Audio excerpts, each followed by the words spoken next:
하나님 말씀은 신약성경 194페이지, 신약성경 194페이지 사도행전 5장 33절부터 42절까지 봉독합니다.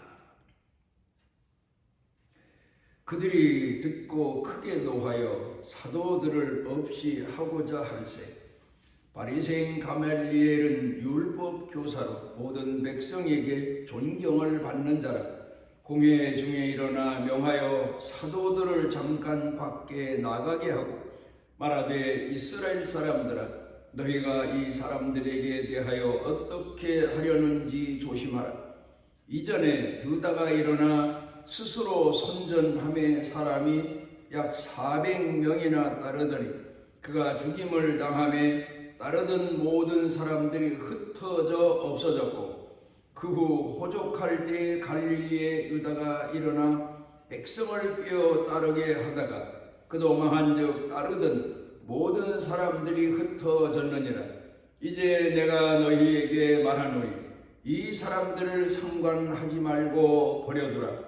이 사상과 이 소행이 사람으로부터 났으면 무너질 것이요, 만일 하나님께로부터 났으면 너희가 그들을 무너뜨릴 수 없겠고 도리어 하나님을 대적하는 자가 될까 하노라 하니, 그들이 옳게 여겨 사도들을 불러들여 채찍질하며 예수의 이름으로 말하는 것을 금하고 놓으니, 사도들은 그 이름을 위하여 능욕 받는 일에 합당한 자로 여기심을 기뻐하면서 공회 앞을 떠나니라. 그들이 날마다 성전에 있든지 집에 있든지 예수는 그리스도라고 가르치기와 전도하기를 그치지 아니하니라.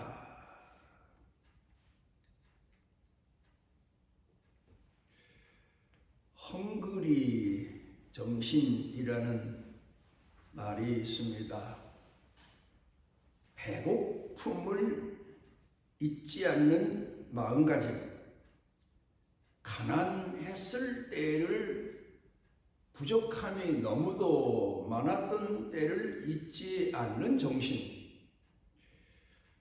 이 정신이 실제로 그런 과정을 거치면서 살아온 사람에게도 나중에 풍족해졌을 때에, 번영을 누릴 때에 잊지 말아야 될 정신이고, 또 풍족한 중에서 오늘을 살고 있는 아이들에게도 이 정신을 가르쳐 주어야 앞으로 살아가면서 모든 삶에서 더 만족과 행복을 누릴 줄 아는 사람으로 살아가게 된다는 의미의 이야기일 겁니다. 플라톤 행복론에 보게 되면 사람이 살아가면서 만족하기 위해서 먼저 반드시 거쳐야 될 말하자면 훈련 과정, 그게 바로 무엇인가 하면 헝그리 정신과 같은 그런 과정이다. 그렇게 이야기를 하고 있습니다.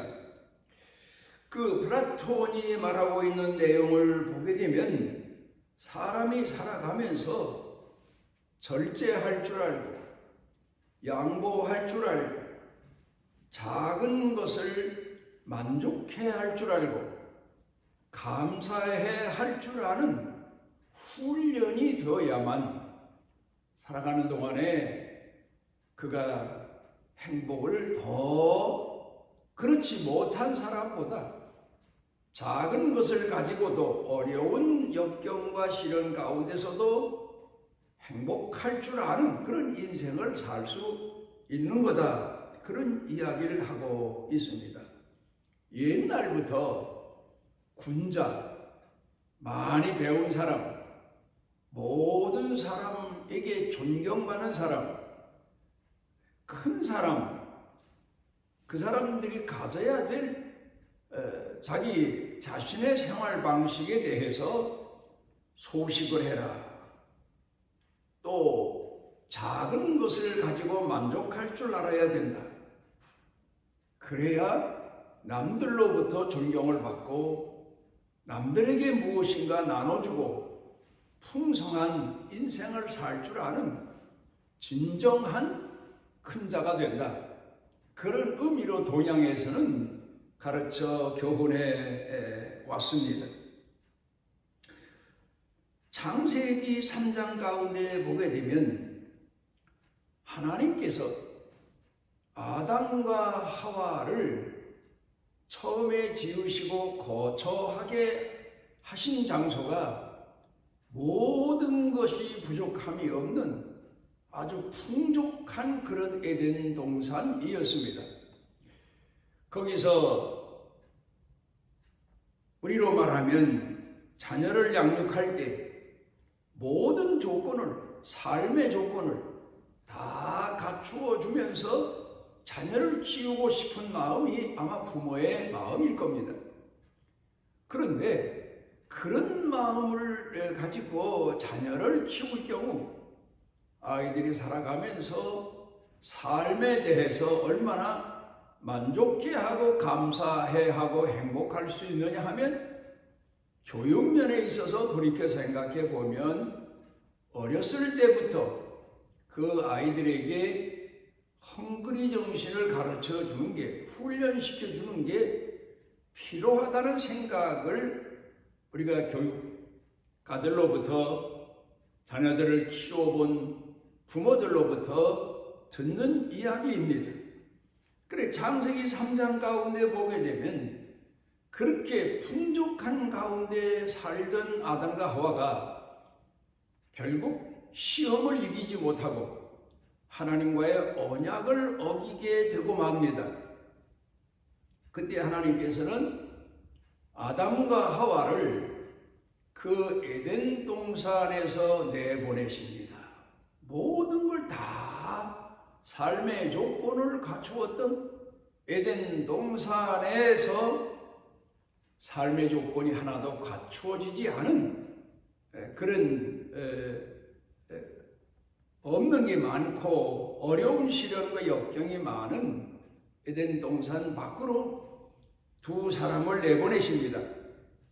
우리는 흑백 논리를 가지고 범죄하고 타락했기 때문에 하나님께서 아담과 하와를 약속을 어기고 언약을 어긴 아담과 하와를 퇴출시키셨다. 에덴 동산에서 죄값으로 내보내셨다. 그렇게 생각들을 하는데, 그런데 좀 더 깊이 헤아려 보게 되면 하나님께서 사람들을, 지으신 사람들을, 아담과 하와를 다른 방법으로 교육시키시기 시작하셨다. 진정한 사랑이 뭐고, 감사가 뭐고, 감동이 뭐고, 감격이 무엇인가를 아는 인생으로 살아가게 하시기 위해서 풍족한 가운데서 가난한 곳으로 내보내셨다. 어려운 시련이 많은 곳으로 내보내셨다고 우리가 이해해야 될 겁니다. 하와에게는 해산의 고통, 잉태의 고통을 더하신다 하셨는데, 자녀를 키울 경우 고난 없이, 시련 없이, 역경 없이 부모도 그렇고 자식도 그렇고 그런 가운데에서 양육될 경우 진정한 사랑이 무엇인지, 의미가 무엇인지, 감사가 무엇인지를 깨닫기가 쉽지 않은 거라는 말씀입니다. 오히려 고난, 역경, 시련, 잉태할 때부터 그 아이 때문에 겪는 어머니의 마음이 오히려 더 사랑을 성숙하게 하고 강하게 하고 능하게 하고. 그래서 그 아이가 태어나서 세상 살아가는 동안에 양육 과정을 거칠 때에도 강한 사람, 더 큰 사람, 풋내기 사랑이 아닌 좀 더 깊은 사랑, 그런 사랑을 가지고 자녀를 키우며 그 어머니의 사랑이 점점 더 성숙해가고 점점 더 희생적인 사랑으로 완전히 가까운 그런 사람으로 변모가 되어가게 하시기 위해서 그 어려운 시련과 역경 그리고 갈등과 아픔 이런 가운데서도 포기하지 않는 아주 강한 그런 사랑으로 거듭나게 하기 위해서 하나님이 여인에게 해산의 고통을 더해 주셨다는 사실입니다. 그 다음에 또 아담도 그렇습니다. 생활고라는 말을 많이 듣는데 오늘을 사는 사람들이 그저 평범하게 평탄하게 그저 그렇게 고생하지 않아도 가정을 부양할 수 있는 수입을 얻게 되고 그것보다는 땀 흘리고 어렵고 힘든 가운데서 가정을 돌보고 가정을 부양하면서 좀 더 성숙한 사람, 헌신적인 사랑, 희생적인 사랑의 사람으로 성숙시키기 위한 연단의 과정을 거치게 하기 위해서 하나님이 에덴 동산에서 아담과 하와를 고난, 역경, 시련이 많은, 부족한 게 많은 이 세상으로 내어 보내셨음을 우리가 깨달아야 될 겁니다. 예수님이 이 땅에 오셔서 많은 사람들이 예수님 소식을 듣고 예수님 말씀을 듣기 위해 몰려왔을 때 우리가 흔히 말하는 산상으로 예수님께서 사람들을 따라오게 하셨고 그리고 마태복음 5장부터 산상보훈 그런 얘기를 합니다마는 가르쳐 말씀하신 내용을 가만히 들어보게 되면 진정한 삶의 의미는 진정한 삶의 깊이는 성숙한 사람이 되고 성숙한 신앙인이 되고 사랑에 대해서 좀 더 성장한 사람이 되기 위해서는 기초적이고 기본적이고 그리고 평생을 살면서 마치 헝그리 정신을 가르쳐 평생 살며 부요할 때에도 그때를 생각하고 그 정신을 가지고 오늘의 삶에 흐트러지지 않고 또 감사할 줄 알고 행복해할 줄 아는 사람으로 가르쳐 교훈하는 것처럼 예수님께서는 그 예수님 말씀을 듣는 사람들을 향해서 가르쳐 말씀하셨는데 몇 가지만 예를 든다고 하면 마태복음 5장 8절 가운데서 마음이 청결한 자는 그렇게 말씀을 하십니다. 마음이 청결한 사람, 마음이 청결하기 위해서 이 험악한 갈등, 시련, 죄, 유혹 이런 게 많은 세상을 떠나서 수도하고 산다는 사람들도 있었지만 예수님이 가르쳐 주신 내용은 그게 아닙니다. 사람이 마음 가운데 거치는 게 없는 사람, 죄를 숨기지 않는 사람, 회개하고 성실한 마음을 가지고 사는 사람, 그런 사람을 가르쳐 말씀하십니다. 그러니까 마음이 청결하기 위해서는 그 마음 가운데 하나님 사랑을 품고 그 사랑과 헌신대로 살아가는 사람의 의미를 가르칩니다. 그 다음에 9절 가운데 화평케 하는 사람, 참 중요한 의미를 담고 있습니다. 사람은 가족끼리도 그렇고 이웃 간에도 그렇고 나라와 나라 간에도 오늘 현대 세상의 문제가 바로 화평이고 화목입니다. 국제 문제도 그렇고 사회 문제도 그렇고 가정 문제도 그렇고. 그런데 그 화평이 평화가 마음에 소원한다고 해서 오는 게 아닙니다. 그러기 위해서는 나중에 쭉 계속된 교훈의 가르침을 보게 되면 자신을 낮출 줄 아는 사람, 온유하고 양보하고 포용하고 용서하고 그리고 상대방의 허물거지를 덮어줄 줄 알고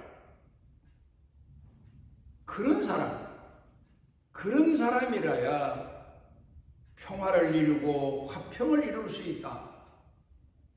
그러니까 예를 들어 50대 50으로 현대인들이 생각하는 그런 방법으로 상대방과 평화가 이루어지고 화평이 이루어지는 게 아니라 20대 80, 30대 70 내가 너무 많은 것을 양보하면서도 상대방과의 평화를, 사랑을 유지할 수 있다면 그것이 바로 희생하고 헌신을 더 많이 한 사람의 기쁨, 남들이 알지 못하는 보람, 이런 거라고 생각을 해볼 수 있겠습니다.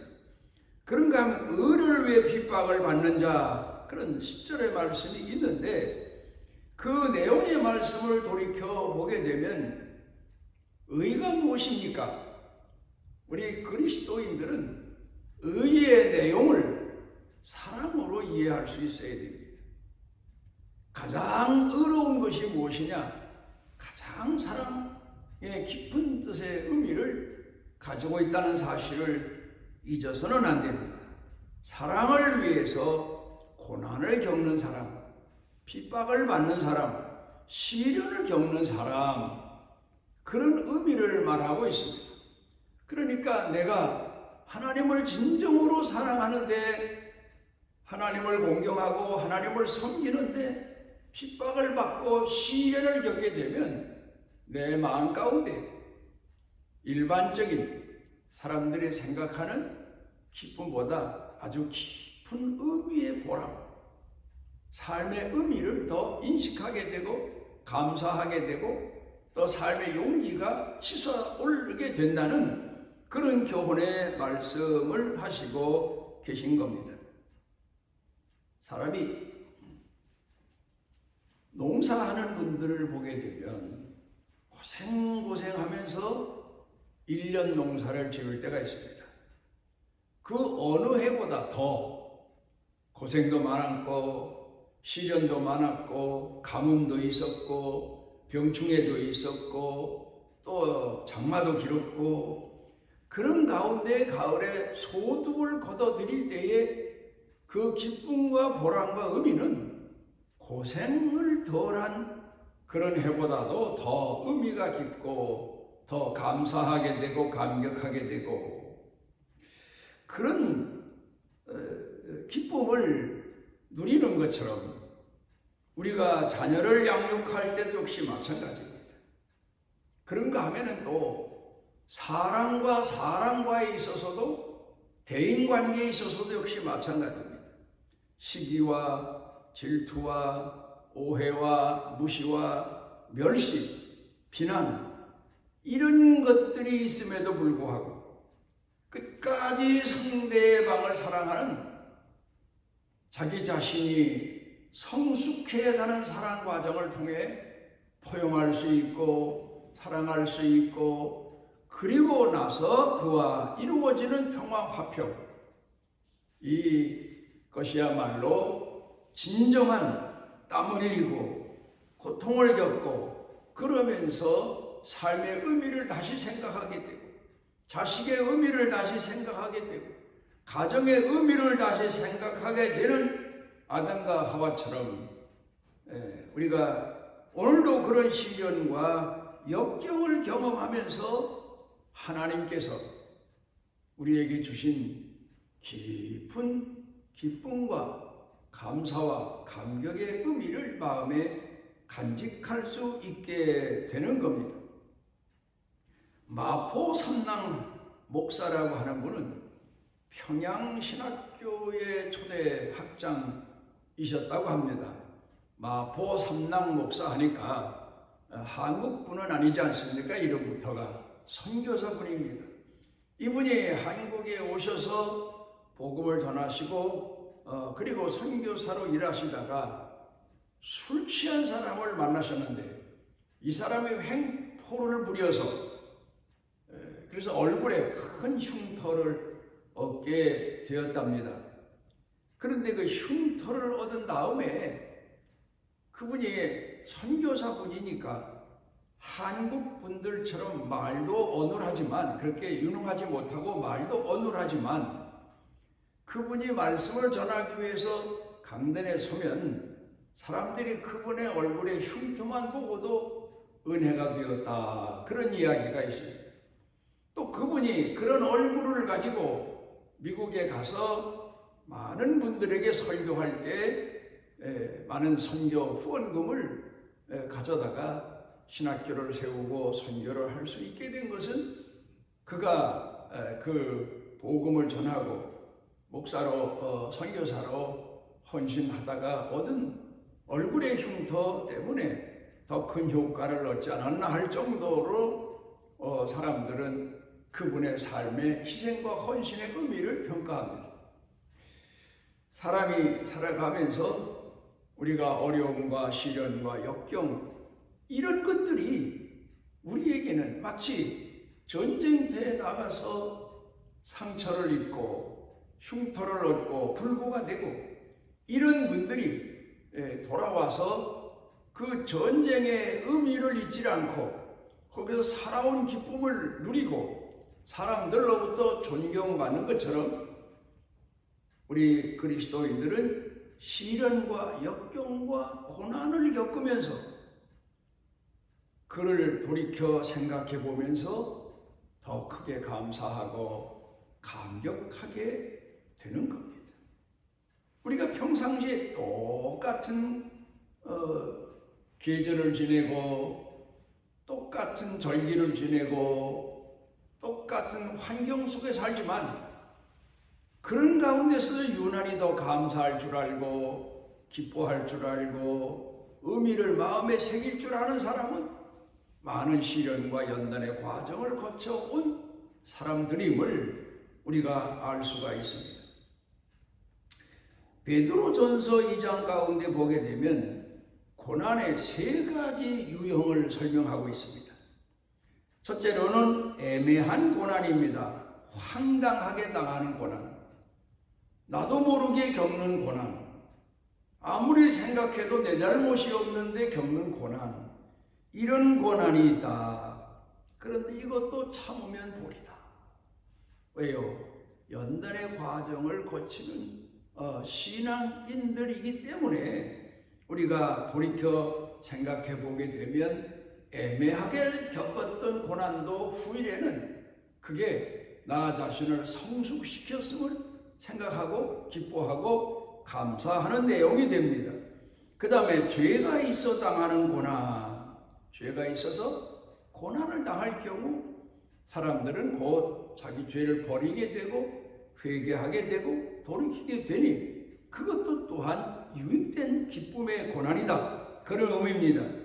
의로운 고난, 훈련된 연단된 신앙인들이 겪는 고난, 주를 위해서 복음을 전하면서 충성하면서 사랑을 위해서 겪는 고난, 그건 본인 자신이 더 사랑이 성숙해가게 되고 하나님의 은혜를 사랑을 더 가까이 더 넘치게 느끼는 경우가 되기 때문인 것을 봅니다. 그래서 베드로 사도는 사람이 무슨 고난을 겪든지 그것이 오히려 믿음을 가진 성도에게는 깊은 의미의 감사가 되고 감격이 되고 기쁨으로 승화한다. 그걸 가르쳐 말씀하고 있습니다.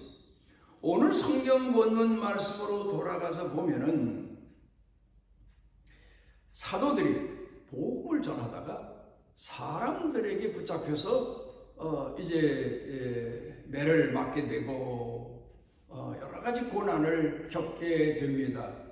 그럴 때에 그 당시에 사람들로부터 존경받던 가멜리엘이라고 하는 율법 교사가 나서서 너희가 폭력으로 이 복음 전하는 사람들을 괴롭힐 게 아니라 그냥 둬라. 그게 이 사람들이 하는 일이 하나님으로부터 온 일이라면 너희가 하나님을 대적하는 게 되고, 만약에 사람으로부터 된 일이라고 하면 종전에 우리 사회에서 많이 경험했던 것처럼 이 사람들 스스로 무너지게 될 거다. 이제 그렇게 얘기를 합니다. 그리고는 이제 그 붙들려 있던 자리에서 사도들의 매를 맞고 집으로 돌아오는데, 그런데 보면 집에 와서도 교회에서도 복음 전하는 일, 그렇게 복음 전하다가 매를 맞게 되고 핍박을 받게 됐음에도 불구하고 오히려 더 복음 전하는 불이 붙어서 복음을 전하고 예수 그리스도의 복음을 전하고 사랑을 전하는 그런 사람들로 살았다. 그게 오늘 성경 본문의 의미입니다. 그러니까 이 사도들은 당시에 예수님의 복음을 전하는 성도들은 더더욱 성숙한 기쁨, 참 의미의 기쁨, 그런 은혜를 마음 가운데 간직하고 살았음을 오늘 성경 본문을 통해서 가르쳐 교훈하고 있습니다. 우리도 오늘 이 땅에 살면서 내가 무슨 일로 인해서 고난을 겪든지 하나님의 사랑의 연단 과정임을 잊지 말아야 될 거고, 삶의 연단 과정을 통해서 우리가 진정한 보람과 더 큰 기쁨의 의미를 깨닫게 되고 가슴에 안게 됨을 감사하며 오늘을 매사에 범사에 기뻐하라, 그렇게 권고한 하나님의 말씀을 마음에 새기게 되시기를 바랍니다. 우리를 사랑하셔서 주를 사랑하고 주를 섬기며 우리가 겪는 고난에 낙심하거나 뒤로 물러나지 아니하고 오히려 더 앞으로 전진해 갈 수 있도록 우리를 이끌어 주시는 주의 은혜와 은총에 감사를 드립니다. 온 교회와 성도들 모두가 다 온 마음을 다해서 오늘을 살아가며 어려움과 시련이 있을지라도 더 큰 하나님 사랑하는 마음을 가지고 이를 극복하며 더 감사하며 더 감격하며 감동하며 믿음으로 승리하는 축복을 더하여 주옵소서. 예수님 이름으로 기도드리옵나이다. 아멘. 이스라엘의 하나님 여호와께서 그 날개 아래 보호를 받으러 온 네게 온전한 상 주시기를 원하노라.